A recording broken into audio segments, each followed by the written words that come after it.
अगर मैं आपको बोलूँ कि जो मंत्र आप बचपन से रोज़ बोल रहे हैं, उसका मतलब जो आपको सिखाया गया है, वो गलत है। और जिसको आप सूर्यदेव का मंत्र समझते हो वो सूर्यदेव का है ही नहीं। और एक चीज़ और, इस मंत्र का नाम खुद गायत्री है ही नहीं। और इसका कनेक्शन एक ऐसी चीज़ से है जो हमारे यूनिवर्स की सबसे पुरानी और सबसे पावरफुल चीज़ है। जिसे साइंटिस्ट ने पिछले कुछ सालों में ही डिस्कवर किया है। इसका जवाब मिलेगा पूरे वीडियो में। चलो शुरू करते हैं। नमस्ते, मैं केतकी। और मैं अबीर, एंड वेलकम टू कॉस्मिक गपशप। आज हम डिकोड कर रहे हैं सनातन धर्म का सबसे ज़्यादा बोला जाने वाला और सबसे कम समझा जाने वाला मंत्र, गायत्री मंत्र। और मैं प्रॉमिस करता हूँ, जो आज डिस्कवर करोगे वो किसी भी स्कूल या किसी भी पंडित जी ने आपको नहीं बताया होगा।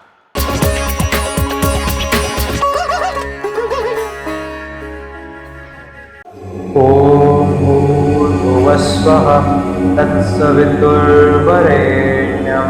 भर्गो देवस्य धीमहि धियो यो न प्रचोदयात्। मम्मा एक बात बोलूं, मैं ये मंत्र कब से बोल रहा हूँ, स्कूल में, प्रेयर में, घर पे पूजा में, लेकिन मुझे आज तक सच में नहीं पता कि मैं बोल क्या रहा हूँ। सबसे ऑनेस्ट सवाल यही है बेटा, बोलो क्या जानना है। सबसे पहले तो हम इसको गायत्री माता का मंत्र क्यों बोलते हैं? जैसे कोई स्तुति हो, एक देवी की प्रार्थना हो। अच्छा सवाल। और दूसरा? दूसरा, सबको लगता है ये सूर्य देव का मंत्र है। रोज सुबह सूर्य को जल देते वक्त लोग यही बोलते हैं ना। हाँ तो ये सूर्य देव का नहीं है क्या? बेटा, तुमने दो ऐसे सवाल पूछे हैं जिनका जवाब अगर मैं तुम्हें अभी दूं तो तुम्हारा पूरा कॉन्सेप्ट हिल जाएगा जो बचपन से बनाया गया है। क्योंकि जो मैं अभी बताऊंगी वो सिर्फ एक ट्रिविया नहीं है। ये समझना ज़रूरी है कि हम सनातन धर्म को कितना सरफेस लेवल पर जीते हैं और उसके नीचे कितनी डेप्थ छुपी है जो हमें कभी सिखाई ही नहीं गई। सबसे पहले मिथ नंबर 1 तोड़ते हैं। गायत्री, ये यहाँ देवी का नाम नहीं है जिससे ये मंत्र समर्पित है। गायत्री एक छंद है, एक वैदिक पोएटिक मीटर। सोचो जैसे म्यूजिक में एक बीट पैटर्न होता है, जैसे बॉलीवुड में दादरा ताल या तीन ताल होता है तबला में, छंद भी बिल्कुल वैसा ही है। संस्कृत मंत्र लिखने का एक रिदम और सिलेबल पैटर्न। गायत्री छंद में 3 लाइन्स होती हैं, हर लाइन में एग्जैक्टली 8 सिलेबल्स, टोटल 24 सिलेबल्स। तो इसका मतलब जो मंत्र हम बोलते हैं वो गायत्री नाम का मंत्र नहीं, बट गायत्री पैटर्न में बना हुआ मंत्र है। बिल्कुल सही पकड़ा। और ये सबसे चौंकाने वाली बात है, ऋग्वेद में गायत्री छंद में लिखे 2447 मंत्रास हैं। हम रोज सिर्फ एक बोलते हैं, जो हमारे पंडित जी ने, हमारी दादी ने हमें सिखाया है। बाकी 2446 का तो नाम भी हम कभी नहीं सुनते। व्हाट? तो ये जो हमारा मंत्र है इसका असली नाम क्या है फिर? इसका असली नाम है सावित्री मंत्र, क्योंकि ये समर्पित है देवता सावित्र को। इसीलिए स्कॉलर्स और ओरिजिनल वैदिक टेक्स्ट में इसे सावित्री मंत्र गायत्री छंद में बोला गया है, ना कि सिर्फ गायत्री मंत्र। तो हमने मिथ वन तोड़ दिया। ये गायत्री देवी की स्तुति नहीं, ये एक स्पेसिफिक मीटर में लिखा हुआ सवित्र देवता का मंत्र है। एग्जैक्टली। और अब आता है असली ट्विस्ट, मिथ नंबर 2। तो सवित्र ही सूर्य देव है ना, वही जिनको हम सुबह जल देते हैं। यही सबसे बड़ी कंफ्यूजन है जो पूरे भारत में है। सुनो ध्यान से। वैदिक ट्रेडिशन में सूर्य और सवित्र दो अलग अलग कॉन्सेप्ट्स हैं, एक ही देवता के दो नाम नहीं। ट्रेडिशनल वैदिक डेफिनेशन ये है, जब तक सूरज उगता नहीं है उससे पहले वाली वो रोशनी शक्ति को सवित्र बोलते हैं, और सूरज उगने के बाद दोपहर तक जो दिख रहा है वो सूर्य है। तो सवित्र सूरज के उगने से पहले वाली एनर्जी है। बिल्कुल। सवित्र को वैदिक संस्कृत में बोला गया है इम्पेलर, राउजर, विविफायर, यानी वो शक्ति जो चीज़ों को जगाती है, गति देती है, प्रेरणा देती है। ऋग्वेद में सवित्र का जिक्र अकेले 170 बार आता है। 11 पूरे हिम्स उन्हें ही डेडिकेटेड हैं। तो सवित्र सनराइज से पहले की एनर्जी है, मतलब वो फिजिकल सन नहीं, उससे पहले की कोई फोर्स है। यही है असली बात। सवित्र को ट्रेडिशनली सोचा गया है सूरज की विविफाइंग पावर की तरह, वो जो चीज़ सूरज के पीछे काम कर रही है। जो हर चीज को अवेकन करती है। इसीलिए जब मंत्र कहता है तत्सवित्र वरेण्यम, हम उस सवित्र को ध्यान करते हैं जो सबसे पूजनीय है। तो वो लोकल सूरज की बात नहीं कर रहा, वो बात कर रहा है उस कॉस्मिक प्राइमल क्रिएटिव एनर्जी की जिससे हर चीज़ शुरू होती है। तो मुझे स्कूल में जो बताया गया था, क्या वो टेक्निकली ठीक नहीं था? टेक्निकली नहीं, और ये इम्पॉर्टेंट है क्योंकि इसका मतलब है हमारा पूरा मंत्र एक लोकल स्टार की पूजा नहीं है, ये एक यूनिवर्सल क्रिएटिव फोर्स की इन्वोकेशन है। अब तक का सबसे बड़ा ट्विस्ट बाकी है। क्या सवित्र एक मॉडर्न साइंस की चीज़ से मैच करता है? रुको रुको, आपने एक बार बताया था ना कि हर देवता का अपना गायत्री मंत्र होता है। हाँ, ये सबसे कम लोगों को पता है। गायत्री छंद सिर्फ सवित्र तक लिमिटेड नहीं है। गणेश जी, विष्णु जी, शिव जी, सबके अपने अपने गायत्री पैटर्न मंत्रास हैं। एग्जाम्पल दो ना। चलो 3 सुनो। गणेश गायत्री मंत्र है पहला, ओम एकदंताय विद्महे वक्रतुंडाय धीमहि तन्नो दंती प्रचोदयात्। दूसरा है विष्णु गायत्री मंत्र, ओम नारायणाय विद्महे वासुदेवाय धीमहि तन्नो विष्णु प्रचोदयात्। तीसरा है शिव गायत्री मंत्र, ओम तत्पुरुषाय विद्महे महादेवाय धीमहि तन्नो रुद्राः प्रचोदयात्।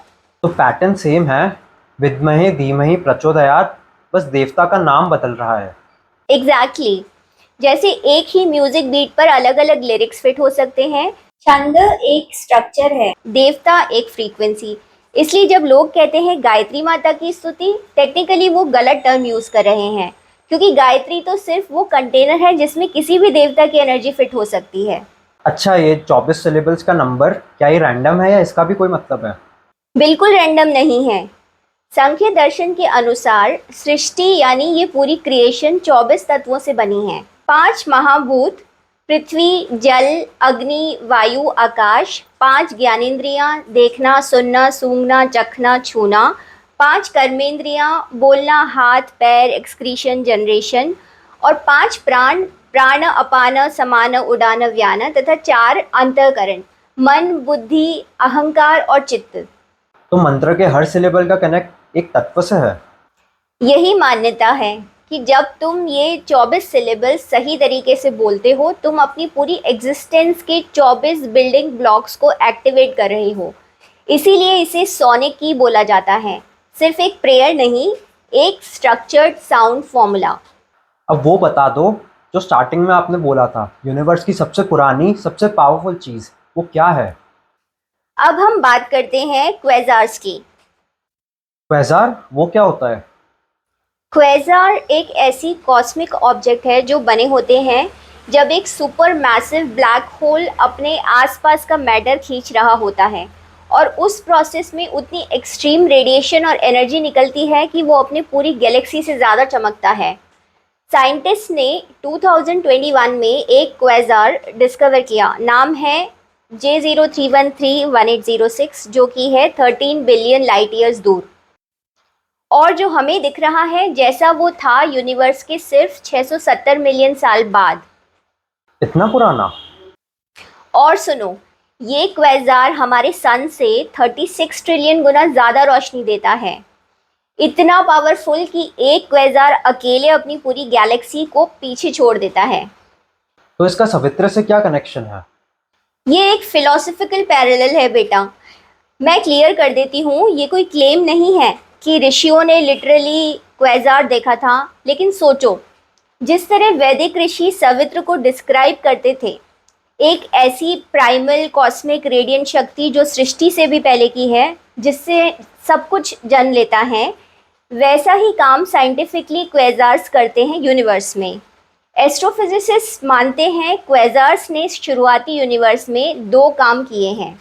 एक, इपॉक ऑफ रीआयोनाइजेशन, उनकी रेडिएशन ने शुरू के हाइड्रोजन फॉग को साफ किया, जिससे यूनिवर्स पहली बार ट्रांसपेरेंट हुआ रोशनी के लिए। और दूसरा, कॉस्मिक फीडबैक, उनकी एनर्जी ने गैस क्लाउड्स को पुश किया, जिससे पहली गैलेक्सीज की शेप डिसाइड हुई। तो सवित्र का मतलब था एक शक्ति जो सृष्टि से पहले है, जो सब कुछ जगाती है, और क्वाज़ार भी वही रोल निभा रहा है, यूनिवर्स में सबसे पहला अवेकना। यही पोएटिक और फिलोसफिकल पैरेलल है जो हमें सोचने पर मजबूर करता है कि जब हमारे ऋषि तत्सवितुर्वरेण्यम बोलते थे, वो शायद किसी ऐसी कॉस्मिक सबसे पहली सबसे रेडिएंट एनर्जी की ही बात कर रहे थे जिसे आज हम एक नए नाम से जानते हैं। तो चलो रिकैप करते हैं, हमने आज क्या सीखा। 1. गायत्री कोई देवी का नाम नहीं है, एक छंद है, पोएटिक पैटर्न। 2. जो मंत्र हम बोलते हैं वो असल में सावित्री मंत्र है, सवित्र देवता को समर्पित। 3. सवित्र सूर्य से अलग है, वो सूरज के उगने से पहले वाली प्राइमल एनर्जी है। 4. इस छंद में गणेश, विष्णु, शिव सबके अलग गायत्री मंत्र हैं। और 5. मॉडर्न एस्ट्रोफिजिक्स में क्वेज़ार्स एक ऐसी ही प्राइमल रेडिएंट सृष्टि शुरू करने वाली एनर्जी का बेस्ट फिजिकल एग्जाम्पल है। तो सनातन धर्म सिर्फ मैथोलॉजी नहीं है, ये एक साइंस है जो सिंबल्स और साउंड के थ्रू डिस्क्राइब की गई थी। यही हमारा बिलीफ है और इसीलिए हमने ये चैनल बनाया है। तो अब आपसे एक सवाल, सच सच बताना, क्या आपको पहले से पता था कि सवित्र और सूर्य अलग अलग हैं? और अगर आपको ये आज ही इस वीडियो में पहली बार पता चला है तो कमेंट सेक्शन में लिखिए आज पता चला। हम देखना चाहते हैं कितने लोग हैं जिनके लिए ये नया रिवील था। और अगर आपके घर में दोस्तों में कोई है जो रोज़ गायत्री मंत्र बोलता है लेकिन उसकी असली हिस्ट्री नहीं जानता, इस वीडियो को उनके साथ शेयर ज़रूर करिए, क्योंकि जब हम अपनी परंपरा को समझकर फॉलो करते हैं तब उसकी शक्ति और भी गहरी हो जाती है। अगली बार कॉस्मिक गपशप में हम डिकोड करेंगे एक और ऐसा ही मिस्ट्री जो सनातन धर्म में छुपी है। तो सब्सक्राइब करके साथ रहिए, मिलते हैं अगले एपिसोड में। तब तक के लिए स्टे क्यूरियस, स्टे साइंटिफिक। जय सनातन।